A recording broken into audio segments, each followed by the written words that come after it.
আমার বিশ্ব নবী বলে, জিব্রাইল রে, তোমার তো চাচা নাই, তুমি কি বুঝবা? তুমি কি জানো আমি জন্মের পরে এই মক্কায় আমার আব্বা ছিলেন না। আমার জন্মের পরে আমার চাচারা একজন দুইজন নয়, অনেকটি চাচা, কেউ 10টা, কেউ 20টা, কেউ 50টা উটও, অনেক বান্দি তারা দান করে দিয়েছে, তাদের একটা সুন্দর ভাতিজা হয়েছে। এই জন্য আমি আমার চাচারে আসমান পর্যন্ত উঠাইয়া কখনোই ধ্বংস করতে চাই না। নবী আমার আবার আঁঠুতে ভর দিয়ে দাঁড়িয়েছে, বাবা কালেমার দাওয়াত দিবে। এইবার একটা চিৎকার দিও আল্লাহর কুতুবের মুরিদেরা। যখনই নবী আঁঠুতে ভর দিয়ে দাঁড়িয়েছে, বেঈমান আর একটা থাপ্পড় মারার প্রিপারেশন নিচ্ছে। যখনই বাম হাতটা বের করছে, জিব্রাইল পিছনের থেকে দাঁড়ায় বলে, নবীজি প্রথম থাপ্পড় যখন দিছে আমি আপনার পিছনে ছিলাম না, আমি কিন্তু সিদরাতুল মুনতাহায় ছিলাম, তার পিছনে আমি দাঁড়িয়ে আছি। যদি আপনার গায়ে একটা লগের টোকাও পড়ে গো, এই বাক্কা শহর আমি বাক্কা শহর রাখবো না, কওমে লূতের মতো উল্টায় ফেলবো, কওমে লূতের মতো উল্টায় ফেলবো, কওমে লূতের মতো উল্টায় ফেলবো, কওমে লূতের মতো উল্টায় ফেলবো। আল্লাহ তুমি তাকায় দেখো তোমার পাগলগুলি কেমনে লাফায় গো। হে আল্লাহর পাগলগুলি, তুমি আমার মাওলার দেখায়া দাও না। নবী আবার মুখটা চাইপা ধরে বলে, চাচা একটা মারছো আর মাইরো না, একবার মারছো আর একটা মারতে গেলেই চাচা তোমার এই বাড়ি বাড়ি থাকবে না।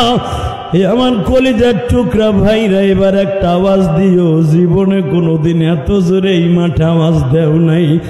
বেঈমান দরজাটা লাগিয়ে দিল। ইকরামা চোখের পানি দিয়ে বুক ভাসায়, কারণ ইকরামার কপালে একদিন কালেমা হবে বাবা। ইকরামা অন্তরে নবীর দরদ লয়ে বসে আছে। নবী আমার মুখটা চাইবা ধরে বাসায় গেছে। ও আমার মা বোনের, আমি আপনাদের কাছে বিনয়ের সাথে বলবো, মা আমিও তো একটা মায়ের সন্তান, এই ওসি সাহেব একজন মায়ের সন্তান, আজকের মাহফিলের সভাপতি একজন মায়ের সন্তান। মায়ের দোয়া ছাড়া কেউ ওসি হতে পারবে না, কনস্টেবল হতে পারবে না, ইসাই হতে পারবে না বাবা, এসপিডিসি হতে পারবে না, এমপি মন্ত্রী হওয়া সম্ভব না। মায়ের দোয়া ছাড়া কেউ বড় হওয়া সম্ভব না।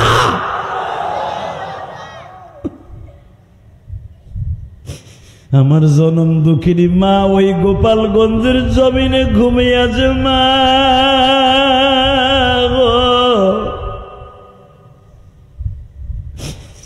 আমি যেই ট্যাকের হাটের উপর দিয়ে বাবা আসতেছিলাম, ওই ট্যাকের হাটেই কিনতাম ইলিয়াসুর রহমান জিহাদির বাড়ি।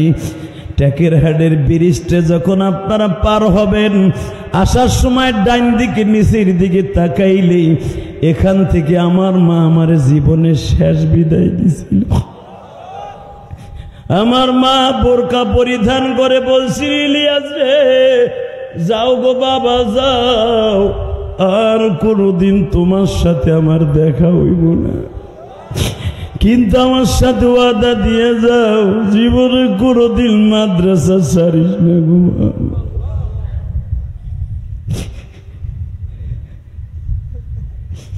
তুমি ওসি সাহেবের কাছে জিজ্ঞেস করে দেখবা, আজকে তার এই বড় হওয়ার পিছনে তার মায়ের দোয়া ছাড়া সম্ভব হয় নাই গো।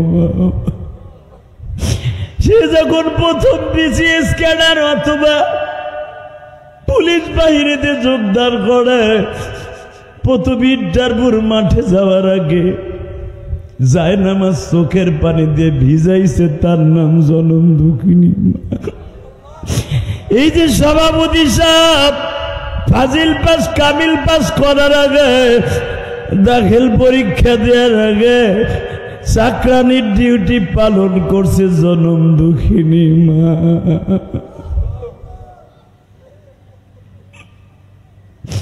এই দুনিয়ায় যার মা নাই গো বাবা,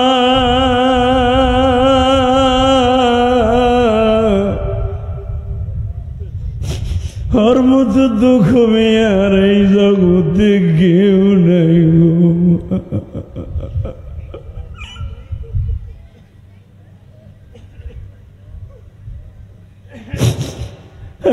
দেখো এই ময়দানের ডাইনে বামে কে জানু মা হারাইয়া কান্দে গো মা গো।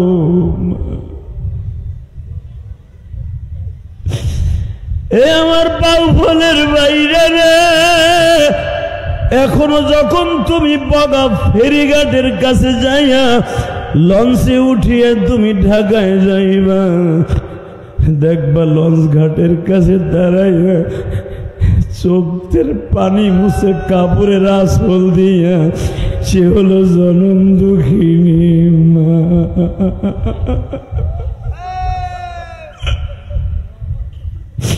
ঢাকার দিকে আসবা, লঞ্চের মধ্যে ঝড় উঠছে নদীর মধ্যে, মার কাছে টেলিফোন করে দেখো সবাই বাড়ির ঘুমায়, মা ঘুমায় না।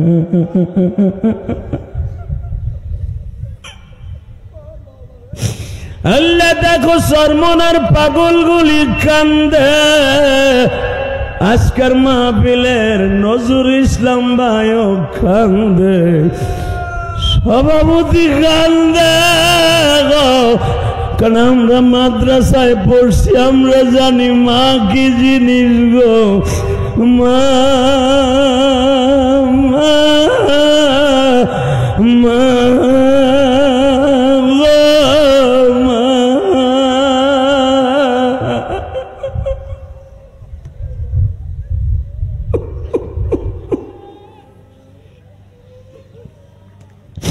আজকে 26 দিন হয়ে গেল মা, ঈদ হয়ে গেছে মা।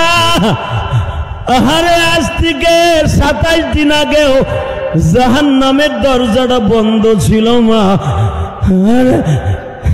26 দিন আগে থেকে জাহান্নামের দরজাটা বন্ধ হয়ে গেছে, খুলে গেছে মা। জান্নাতের দরজাটা বন্ধ মা। জানি না তোর কবরের অবস্থা কি মা। আল্লাহ দেখো তোমার পাগলগুলি কান্দে, মহিলা প্যান্ডেলে আমার মায়েরা কান্দে গো মা। এই জন্যই তো মা খাদিজা সারাটা জীবন নবীর মায়ের মতো আদর দিছে, যেন আমার নবী মায়ের আদরের কথা ভুলে যায়। আমার নবীর একটা বোন ছিল না বাবা, একটা ভাই ছিল না, এই জন্য ভাইয়ের আদর মায়ের আদর মা খাদিজার কাছ থেকে আমার নবী পাইতো আর কানতো আর বলতো, আল্লাহ আমার খাদিজারে তুমি ঠান্ডা মাটিতে রাখো না।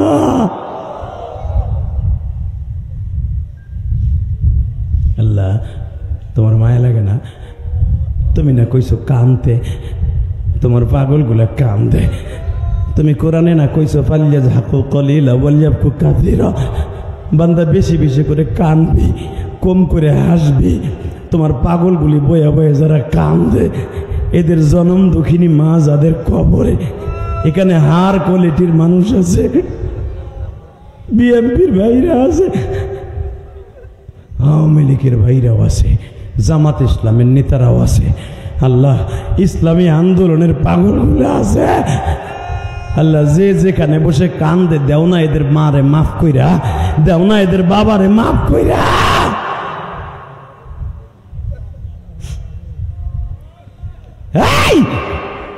আমার দিকে তাকাবা, এখন চিল্লাবার কানবা।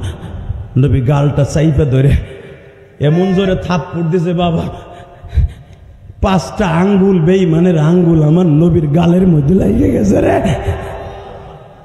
আমার নবীর রুমাইল দিয়া পাগড়ি দিয়া মুখটারে চাইপা ধরে যখন ঘরে গেছে, নবীর পৃথিবীর শ্রেষ্ঠ বান্ধবী ঘরের মধ্যে ঢোকার সাথে বুঝে লাইছে কি যেন হয়েছে। এ নবীর পাগল গুলা এবার দেখায় দিবা কে কোন কাজ কর, আমার দেখার বিষয় নয় গো। যখনই নবী মুখটা চেপে ধরে ঘরের মধ্যে ঢুকেছে, মা খাদিজা টান দিয়েই হাতটা ছড়াই দেখে কোলবালিশের মতো গালের মধ্যে বাবা উঁচু হয়ে গেছে। আমার নবীর দৃশ্য দেখে একটা চিৎকার দিয়া মা খাদিজা বলে, ফাতেমা রে, এ রুকায়া তুই কই রে মা, জায়নাব তুই কই?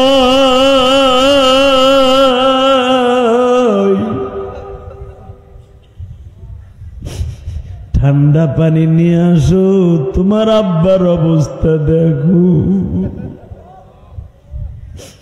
নবীর আশিকগুলো এবার প্রমাণ করে দেবা। বুখারীতে আসছে ফয়জুল বাড়ির মধ্যে দাওয়াতুন নবী সাল্লাল্লাহু আলাইহি ওয়াসাল্লামের মধ্যে আনাস ইবনে মালিক বলেন, বিশ্ব নবী যখন এই ওয়াজটা আমাদের সামনে করতেছিলেন, জাবেরের মতো একজন মুজাহিদ লাভ দিয়ে মসজিদে নববীর খুঁটি ধরে বাবা একটা চিৎকার দিয়ে বেহুশ হয়ে যায়।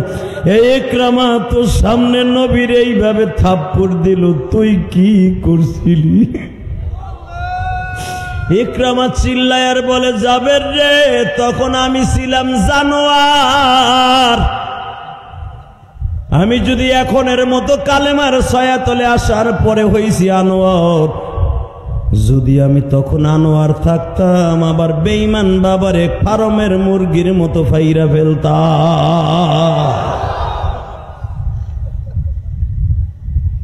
তাকাও এইদিকে। মা খাদিজা বলতেছিলেন, আপনি শুধু একবার অর্ডার দেন, আমি এখনো মরি নাই। আমার বাড়ির সম্পদ নিয়ে এই বেঈমান আবু জাহেল আজকে শিল্পপতি। মা খাদিজা বলছিলেন, নবী তার উত্তরে বলছিলেন, খাদিজা তুমি কি প্রতিশোধ নিবা? তোমার বাড়ির সামনে এখনো হাজার হাজার ফেরেশতা নিয়ে জিবরাইল দাঁড়িয়ে আছে। একবার চোখের ইশারা দিলে আবু জাহেলের বাড়িটা সহ বাক্কা সহ ধ্বংস করে দিবে। নবী সুযোগ পাওয়ার পরও যখন ধ্বংস করে নাই, আমার ওই নবীরে যদি বাংলার জমিনে কেউ গালি দেয়, ওর জায়গায় মেরে ফেলবো। রাজি আছো না নাই? রাজি আছো না না উলামা একরাম? কে কে রাজি আছো? আল্লাহকে দু হাত তুলে দেখায় দাও।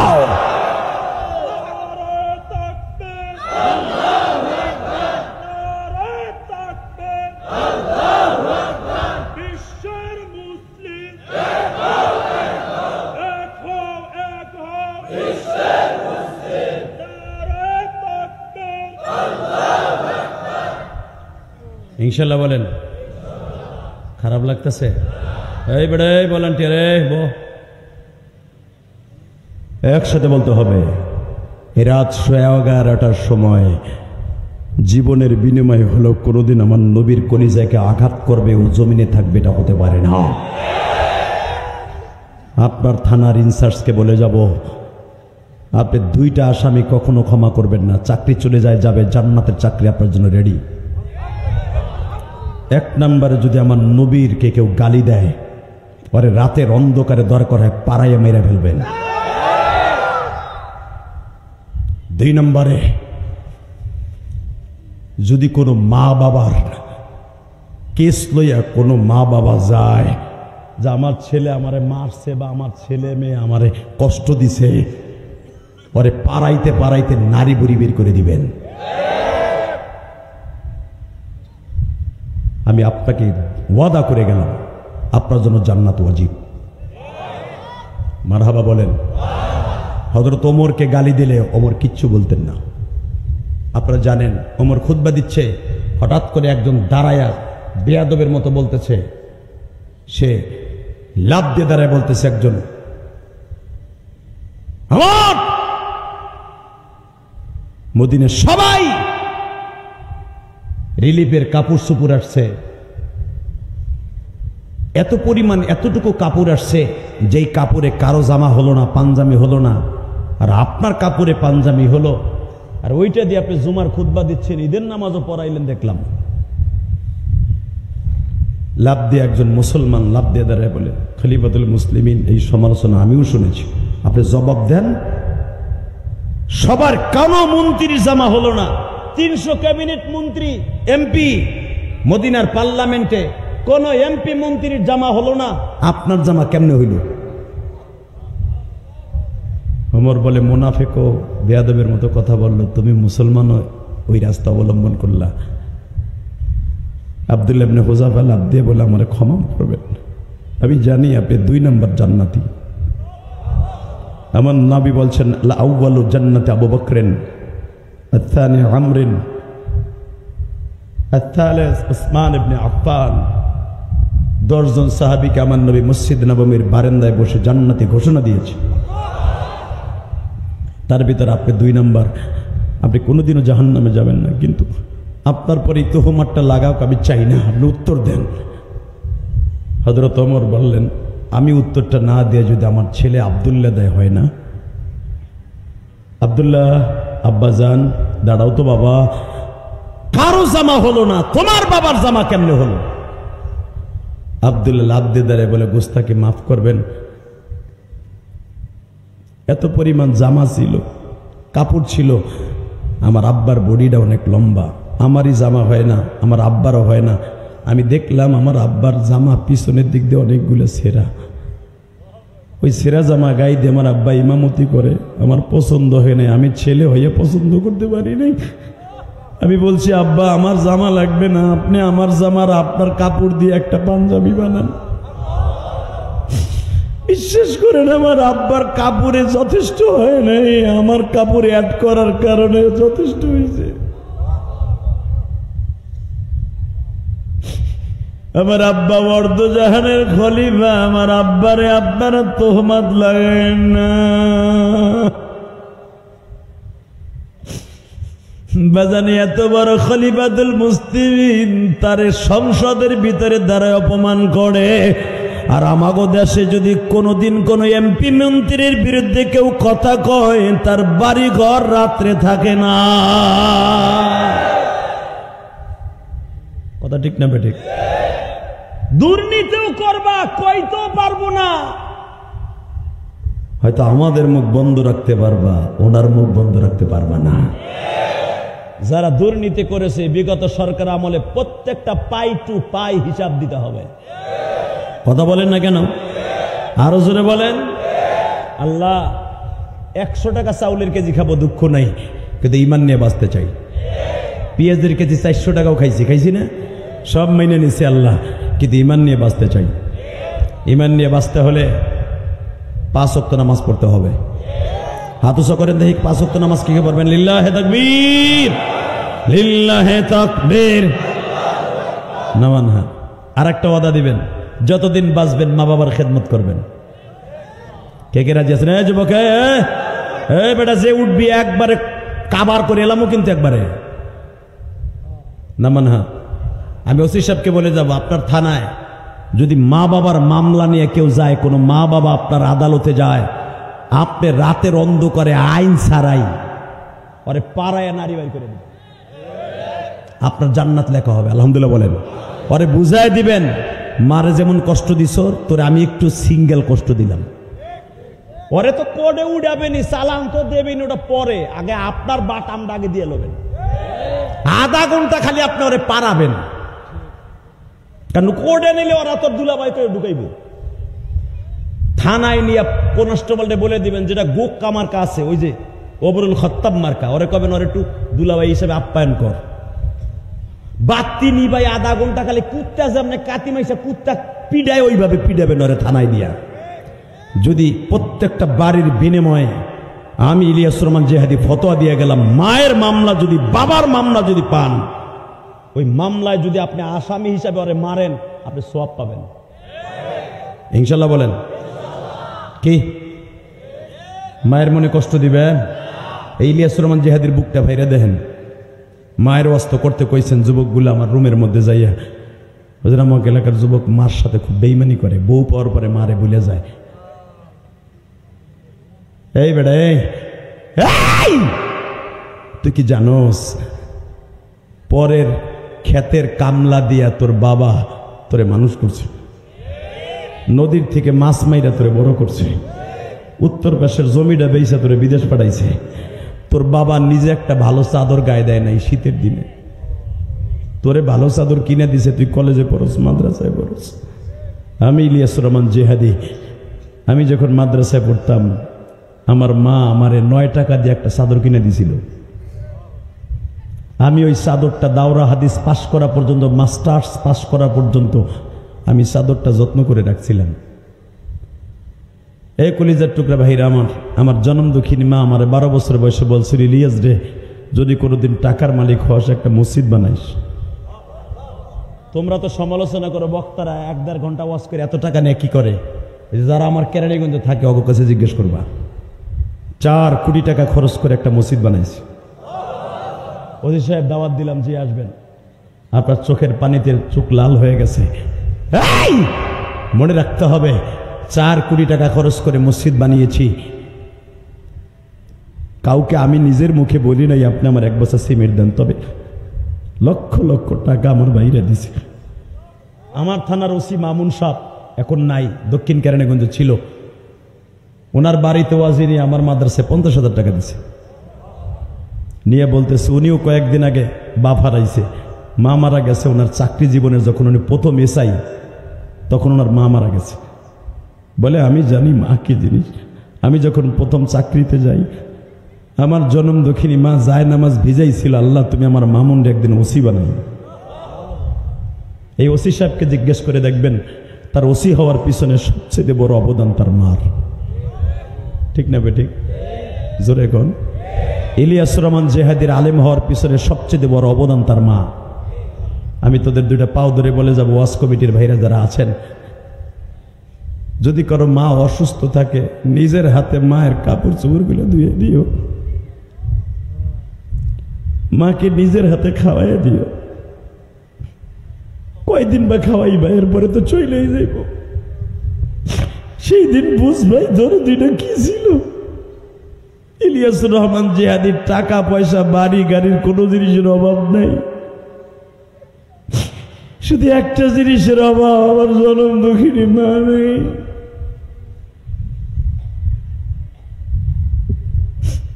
আমার ওয়াজের সমস্ত টাকাগুলো, এমনকি মুসাবায় যদি 100 টাকা পাই, এটাও আমি মসজিদে খরচ করি। আলহামদুলিল্লাহ বললেন না? ওই যে আমার কেরানীগঞ্জে থাকে, ওর নাম জানি কি, সাকাওয়াতের জিজ্ঞেস করবেন, ও তো আমার মসজিদে নামাজ পড়ে। এত সুন্দর মসজিদ করছি, দেখলে আপনার বুকটা ভরে যাবে। কেরানীগঞ্জে এত সুন্দর মসজিদ নেই। নিজের কষ্ট রক্ত পানি করা পয়সা দিয়ে করছে। আলহামদুলিল্লাহ বলেন। এই মসজিদটা যদি আল্লাহ জান্নাতে রেলগাড়ি বানায়, আর যদি জান্নাতের একটা এটাও যদি আল্লাহ কবুল করে, এই ঘরের, এই যে আপনাদের ওয়াজের টাকা আমার হাদিয়া দিচ্ছেন, এই টাকাটাও তো এখানে লাগবে, আপনারাও জান্নাতে যাবেন। আমি এখানে আসার আগে একটা ছেলে আমারে বলে, হুজুর এই 100 টাকা আপনার মায়ের মসজিদে দিলাম, কেন জানেন?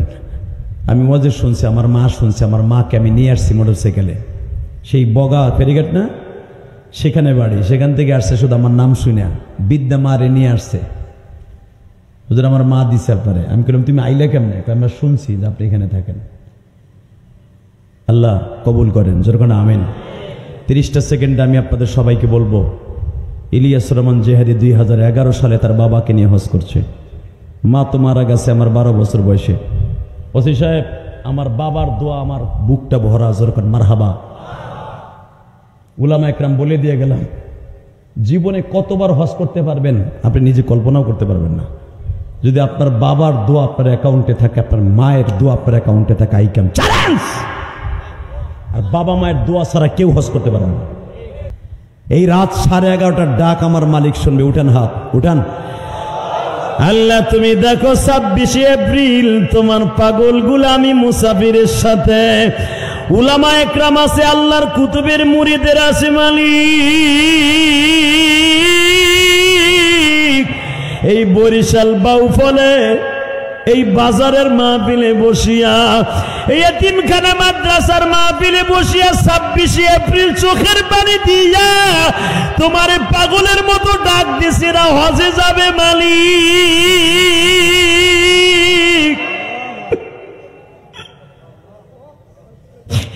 এরা মা বাবা কিনে উমরায় যাবে আল্লাহ। এখনো পর্যন্ত 40 দিন হয় নাই উমরা থেকে আসছি, মাথার চুলে এখনো প্লেট লাগাই নাই গো মালিক। এরা ধনী থাকুক গরিব থাকুক ওসি সাহেব সহ বক্তা শ্রোতা সহ একবার মক্কা মদিনায় নিয়ে যাইবা নিজের হাতে বান্দা তুমি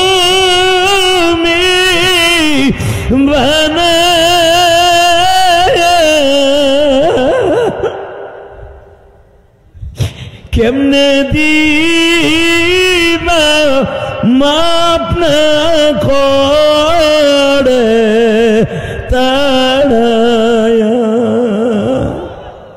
আল্লাহ রাত 11:30টার ডাক তুমি শুনবা, যারা কান্দে তাদের চোখের পানি কবুল করবা, আল্লাহ এদের বাবা মাকে মাফ করে দিবা।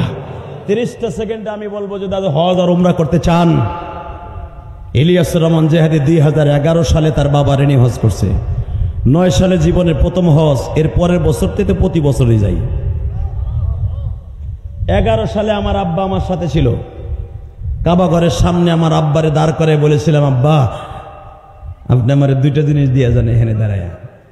আমি জানি আব্বা আম্মা যদি হজের সফরের সাথে থাকে সে মনে করবে জান্নাত তার সাথে আছে, এ হাদিস তো আমার জানা আছে। আব্বারে কাবা ঘরের স্বর্ণের দরজার সামনে দাঁড় করে বললাম, আব্বা আপনি 1 নম্বরে আমার মাফ করে। আব্বা বলে তো হজে আসার আগেই তোমার মাফ করে দিছি। আমি বললাম আমার জনম দুঃখিনী মায়েরে মাফ করে দাও, কারণ তুমি যদি আমার মায়েরে মাফ না করে আমার মা কোনোদিনও জান্নাতে যাবে না। আমি জেহাদি যতই দোয়া করি কামাইব না, সন্তান যতই দোয়া করুক যদি স্বামী কোনো মহিলারে মাফ না করে কোনোদিন ওই মহিলা জান্নাতে যাবে না। আমার আব্বা এইভাবে চিল্লাই চিল্লাই বলতেছে, আল্লাহ আমি ইলিয়াসের মায়েরে মাফ করে দিছি, আমি ইলিয়াসের মায়েরে মাফ করে দিছি। আমিও দেখবো বাজান যাদের স্ত্রী অসুস্থ আছে, যাদের স্ত্রী কবর, এখন চিল্লে চিল্লে কানবেন, আপনি আপনার স্ত্রীর মাফ করে দিয়ে নিয়ত করে বসেন, কারণ আপনার স্ত্রীর অনেক হক আপনার পরে আছে। বেজান রে আমি যখন বললাম আব্বা মায়েরে মাফ করছেন, কয় হ্যাঁ। এইবার বললাম আব্বা তুমি আমারে কিছু দিবা না গো, আমি দেখবো আল্লাহর কুতুবের মুরিদেরা 2টা মিনিট কথা বলবো মওলার সাথে, এখন প্রেম করে ফেলবা। আমিও বলবো তুমি তোমার বাবাকে সাথে নিয়ে হজ করতে পারবা 1 বছরের ভিতর, আমি বলে গেলাম। আমার আব্বা বলে কি চাও তুমি? আমি বললাম আমার কিছু দেন। আমার আব্বা এইভাবে হাত তুলে বলে, বাবা গো আল্লাহ তুমি আমার ইলিয়াস যত মাহফিলে যাবে প্রত্যেকটা মানুষের চোখ দিয়ে পানি ফেলাইবা। এই যে তোমরা যে কান্তাছো এটা আমার নিজের ক্রেডিট না, এটা আমার বাবার দুয়ারে। হে কলিজার বাইরে, তোমার বাবা কি জাহান্নামে না জান্নাতে কবরে তুমি নিজেও জানো। এই যে একটা মাদ্রাসা আছে দেখবা কত ছেলে এতিম আছে, বিকেল বেলায় বড় লোকের ছেলেরা কত জিনিস বাজারের থেকে কিনা খায়, গরিবের ছেলেটা কিছু কিনা খাইতে পারে না।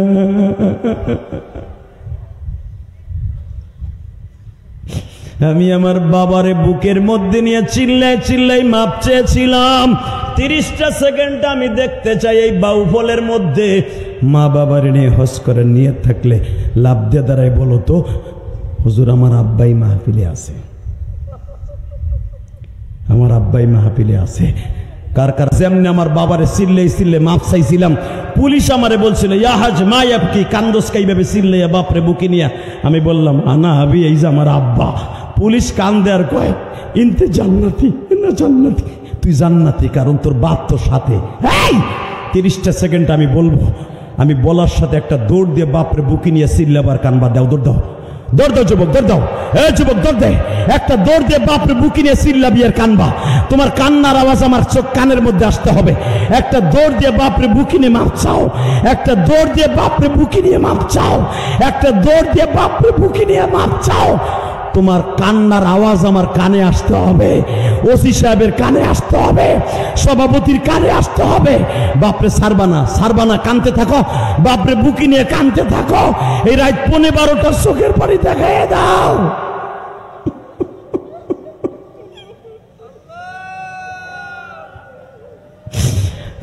দেখো কেমনে কান্দে আল্লাহ যাদের বাবা আছে তারা মাপ চাইল।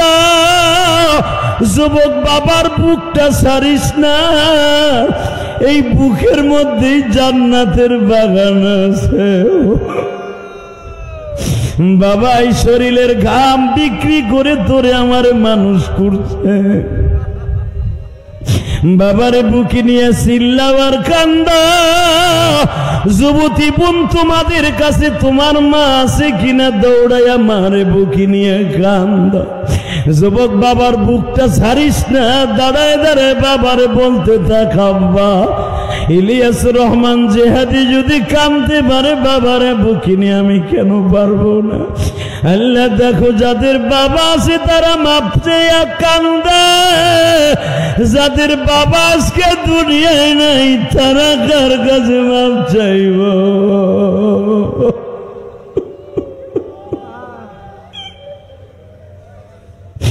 26 এপ্রিল এই রাত 12টার সময় যাদের বাবা নাই তারা কার কাছে মাপ চাইব?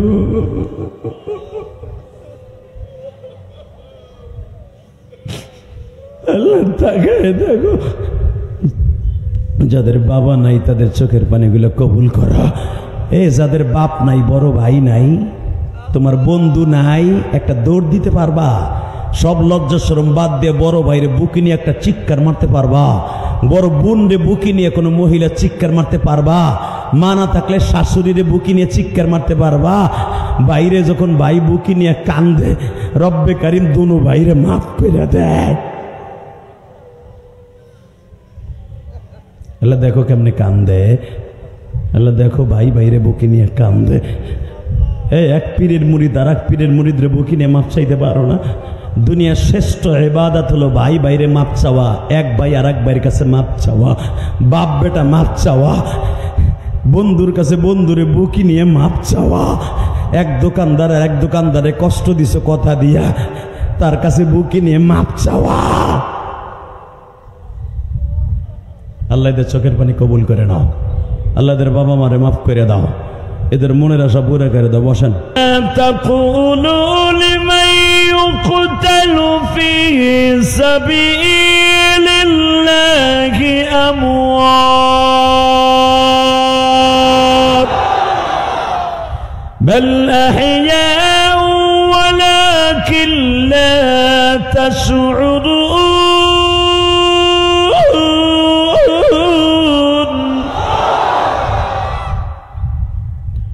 যারা দেশ রক্ষার্থে, ইসলাম রক্ষার্থে, নিজের মাতৃভূমি রক্ষার্থে, কোরআনকে রক্ষা করার জন্য, আল্লাহর দ্বীন প্রতিষ্ঠার জন্য যারা জীবন দিবেন, নবী তাদের বলে দেন তারা মৃত না, তারা আমি আল্লাহর কাছে আজীবন জীবিত। এই আয়াত পুলিশটা জানে, সেনাবাহিনী জানে। জোরকান মারহাবা। অন্য আয়াত আল্লাহ বলতেছেন ইনদা রাব্বিহিম ইরযাকুন, আমি কবরে তারে খাবার দিব। দুনিয়ার কোন মানুষকে কবরে খাবার দেব না, একমাত্র শহীদরে খাবার দেব। ওয়ালা তাহসাবান্নাল্লাযীনা কুতিলু ফি সাবিলিল্লাহি আমওয়াত বাল আহইয়াউন ইনদা রাব্বিহিম ইরযাকুন। আমি কবরে খাবার দেব শহীদরে। কি মনে করলেন আপনার শহীদরে? আপনার স্বাস্থ্য ভাই শহীদ? কে আপনার মামা তো ভাইয়ের নাম শহীদ না? খালি মল্লি শহীদ? চান্দু চাচা মরছে নগেন বাবু, হেইটাও বলে শহীদ। হ্যার কবরের কাছে লেখা শহীদ নগেন বাবু। হে বেটা, শহীদ এত সহজ না। শহীদ তাকেই বলা হয় যে আল্লাহর জিম্মায় চলে গেছে। কোন বেঈমানের শানে শহীদ লেখাও গুনাহ। কথা বলেন না কেন? কমেন্ট বক্সে জানিয়ে দিন আপনার মতামত। ভিডিওটি ভালো লাগলে অবশ্যই একটি লাইক দিন এবং শেয়ার করুন। পরবর্তী আপডেটের জন্য চ্যানেলটি সাবস্ক্রাইব করে আমাদের সাথেই থাকুন। ধন্যবাদ।